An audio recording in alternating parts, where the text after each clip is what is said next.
प्रमुख प्रसंगों का कलात्मक चित्रण है। कृपया 6 लाख वर्षों की अवधि में घटित हुए प्रसंगों को देखने के लिए चारों तरफ घूमें।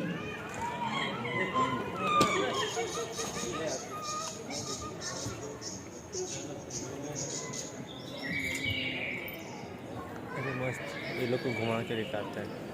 घुमा के हमें चलना नहीं, तुम बैठ ना, आगे पकड़ पकड़ पकड़, एक मिनट पकड़। 30 मिनट और 30 सेकेंड बता छोटा पड़ता है हम लोग लेके गए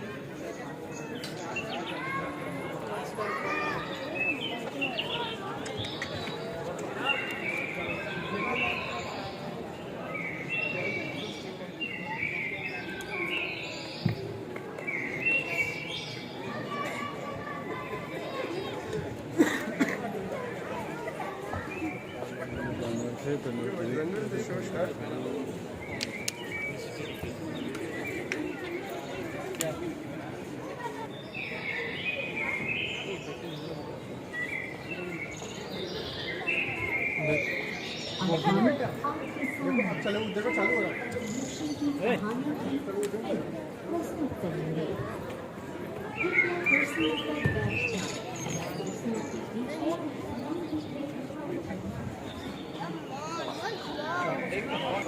यही हमें अद्वितीय बनाता है। पिछले 150 सालों में हमने जाना कि हमारे अस्तित्व के राज हमारे पैरों तले हैं, जमीन में दफन आदिम उपकरणों और जीवाश्म हड्डियों में। हमें ऐसे सुराग सबसे ज्यादा अफ्रीका से मिलते हैं। वैज्ञानिकों और पुरातत्वविदों ने अब तक जिन प्राचीनतम अवशेषों को खोजा है, उनमें कई अफ्रीकी जमीन में पाए गए हैं। हड्डियों के टुकड़े, खोपड़ी के हिस्से, आदिम उपकरणों के आकार वाले पत्थर, ये सभी एक ही निष्कर्ष की ओर इशारा करते हैं कि मानव समान विशेषताओं वाले प्राणी सबसे पहले अफ्रीका में ही रहते थे। हम मानव समाज का अध्ययन, उत्खनन और उससे प्राप्त वस्तुओं के विश्लेषण के जरिए करते हैं। हाल में विज्ञान की प्रगति ने हमारे विश्लेषण को मदद की है। कार्बन डेटिंग और अन्य तकनीक से हम किसी वस्तु की आयु जान सकते हैं। अब हम पुरानी हड्डी के टुकड़ों से डीएनए हासिल कर इसकी तुलना अन्य लोगों से कर सकते हैं। करीब 50 लाख साल पहले मानव वंश वृक्ष विभाजित हो गए, आगे वानर के रूप में विकसित हुए, जैसे हमारे करीबी आनुवंशिक संबंधी चिंपैंजी, जबकि अन्य हमारे आरंभिक पूर्वज के रूप में विकसित हुए। एक अहम खोज से पता चलता है कि कब वानर इंसानों की तरह हो गए। रात में जीवाश्म उनके पैरों के निशान बताते हैं कि पूर्व मानव वानरों का एक समूह ज्वालामुखी की छाया में चला था।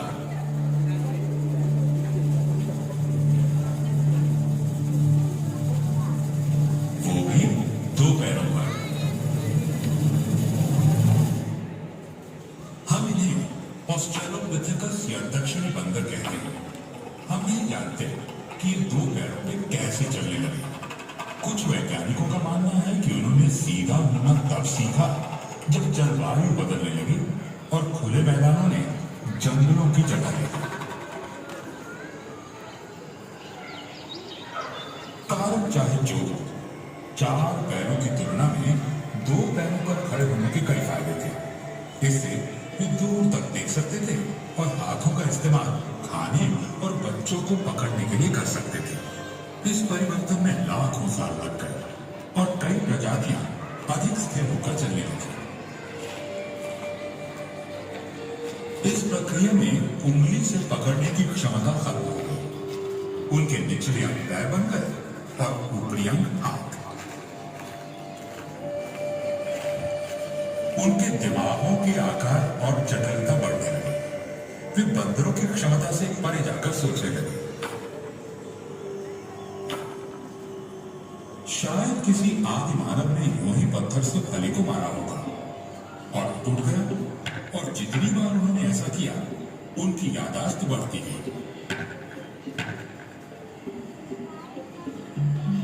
कुछ समय बाद उन्होंने पत्थरों को ही तोड़ना शुरू किया और उन्हें नुकीला बनाया, ताकि उनका इस्तेमाल फली तोड़ने के साथ साथ मांस काटने में भी हो सके। हम इन्हें होमो या मानव कहते हैं।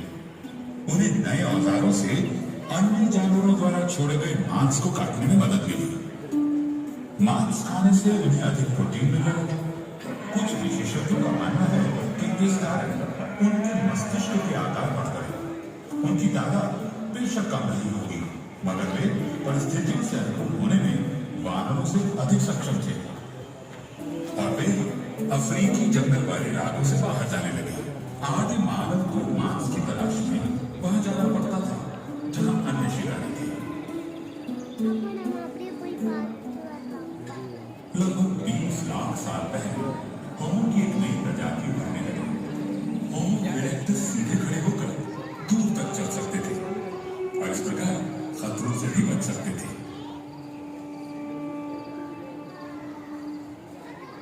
मध्य पूर्व और एशिया में पाए गए जीवाश्मों से पता चलता है कि इस प्रक्रिया में वे अफ्रीका से बाहर फैलने लगे। जैसे जैसे वे नई जगहों पर गए, उन्होंने नए हुनर सीखे। उनके औजार बेहतर हुए, जिनसे उन्हें मांस काटने में मदद मिली। अधिक धूप वाले खुले वातावरण में उनके बाल कम घने होने लगे। शिकार तक तुरंत पहुंचने के लिए उन्होंने दौड़ना सीख लिया। शरीर को ठंडा रखने के लिए उन्हें पसीने आने लगे, क्योंकि उनमें अन्य जानवरों की तुलना में ज्यादा ग्रंथियां थी। कुछ साक्ष्यों के अनुसार शायद वे आग का इस्तेमाल भी करते थे और उनके दिमाग बढ़ते हुए लगभग आज के हमारे मस्तिष्क के आकार के हो गए। लगभग 7 लाख साल पहले अफ्रीका में एक नया समूह विकसित हुआ, जिसे हम होमो हाइडेलबर्गेंसिस या हाइडेलबर्ग मैन कहते हैं। उनके शरीर अधिक बड़े और मांसपेशियों वाले थे, ताकि वे विभिन्न जलवायु में रह सके। अब वे सिर्फ मरे हुए जानवर ही नहीं खाते थे, बल्कि खुद भी शिकार करने लगे। मामूली औजारों की जगह हाथ की कुल्हाड़ियों ने ले ली। वे पत्थर की नुकीली नोक और धारदार चाकू बनाना जान गए, और शायद लकड़ी के भाले भी। एवोल्यूशन यानी उद विकास की प्रक्रिया पहले की तरह जारी रही। हजारों सैकड़ों सालों के दौरान हमारे पूर्वज अफ्रीका के बाहर यूरोप और एशिया में फैल गए। होमो हाइडेलबर्गेंसिस से कई नई संबंधित प्रजातियां विकसित हुई। उनकी शारीरिक विशेषताएं एक समान थी, लेकिन उनमें से कोई भी आधुनिक मानव की तरह नहीं था। इन प्रजातियों में हम सबसे ज्यादा होमो निएंडरथालेंसिस यानी निएंडरथॉल के बारे में जानते हैं, जो हमारे सबसे करीबी विलुप्त रिश्तेदार हैं। उनके शरीर छोटे और गठीले थे और वे ठंड सह सकते थे। उनके कंधे चौड़े, हाथ छोटे और नाक काफी बड़े थे। वे आदिम पोशाक पहनते थे। वे पहले से बेहतर औजारों का इस्तेमाल करते थे और पत्थर काटने से पहले औजार का आकार तय कर लेते थे। वे शायद किसी आदिम भाषा में बातचीत करते थे। और सबसे महत्वपूर्ण बात यह कि उन्होंने आग जलाना और उसका इस्तेमाल करना सीख लिया था। हमारे पास निएंडरथॉल के समय के पुरातात्विक प्रमाण ज्यादा है। निएंडरथॉल की जीवाश्मिक हड्डियों के फ्रैक्चर और जख्मों से हमें पता चलता है कि इनके जीवन मुश्किल भरे थे। लेकिन ऐसे भी उदाहरण हैं जिनसे पता चलता है कि उनकी उम्र लंबी भी हुआ करती थी। निएंडरथॉल और उनसे संबंधित प्रजातियों का लाखों साल तक अफ्रीका के बाहर दबदबा था। वे यूरोप से इंडोनेशिया तक अलग अलग वातावरण को सहते हुए सफलतापूर्वक रह सकते थे। लगभग 7,000 साल पहले अफ्रीका में विकसित एक नई प्रजाति बाहर फैलने लगी। ये पहले आधुनिक मानव थे, जिन्हें हम होमो सैपियंस कहते हैं। कुछ समय तक ये विभिन्न प्रजातियां साथ साथ रही। हमारे पास साक्ष्य है कि वे संकरित थे और विचारों का आदान प्रदान करते थे, जैसे गहने बनाने और इन्हें पहनने के तरीकों के बारे में। उन्होंने पोशाक के लिए जानवर की खाद का इस्तेमाल किया होगा। फिर निएंडरथॉल लुप्त होने लगे, शायद इसलिए क्योंकि उनके मांसपेशियों वाले शरीरों को जरूरत पड़ती थी अधिक भोजन की। आधुनिक मनुष्य लंबे लेकिन कम वजन के थे। उनके बच्चे देर से व्यस्त होते थे, इससे उन्हें विकसित होने और सीखने के लिए ज्यादा समय मिलता था। उनमें चिंतन की क्षमता आ गई थी। वे निएंडरथॉल की तुलना में बेहतर तरीके से शिकार और भोजन इकट्ठा कर सकते थे। उन्होंने हैंडल युक्त औजार, बेहतर भाले, छेद वाली सुई, हाथों और गहने बनाए। वे ठंडे मौसम में अनुकूल कपड़े पहनने लगे और पहली बार जूते का इस्तेमाल भी किया। उन्होंने प्रजनन के प्रतीक में महिलाओं की मूर्तियों की नक्काशी की, गुफाओं में चित्र बनाए और हाथी के दांतों या चिड़ियों की हड्डियों से बांसुरी बनाई। उन्होंने आग का अधिकतम प्रयोग और नियंत्रण करना सीखा।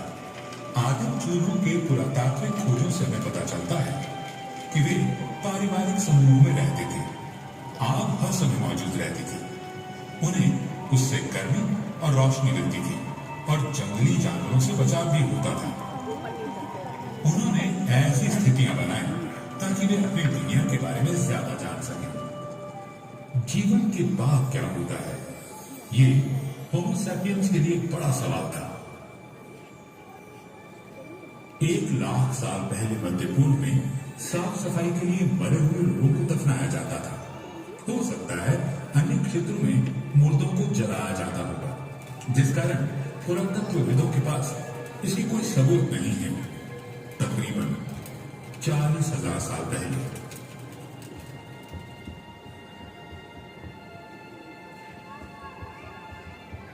होमो सैपियंस ने इस प्रक्रिया में कुछ रस्मों को शामिल किया, मसलन शवों को सजाना और कब्र में प्रतीकात्मक वस्तुओं को रखना। लगभग 10,000 साल पहले मानव इतिहास में एक नया अध्याय खुला। कृषि और पालतू जानवरों के साथ बसा हुआ मानव समुदाय। इस समय से हमें मिट्टी के बर्तनों के सबूत मिले हैं जो खाना बनाने और उसे रखने के लिए इस्तेमाल होते थे।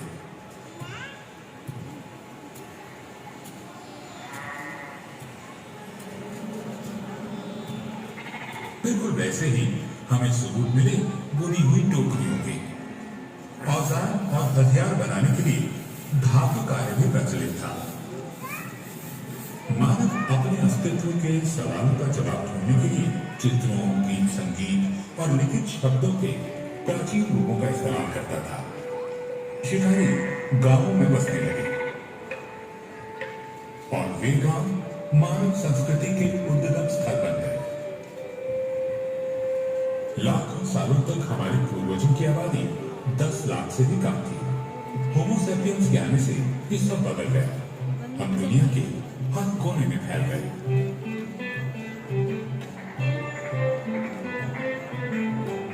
जैसे जैसे मानव आबादी बढ़ती और फैलती गई, स्थानीय समूह विकसित हुए और जैविक विविधता बढ़ी।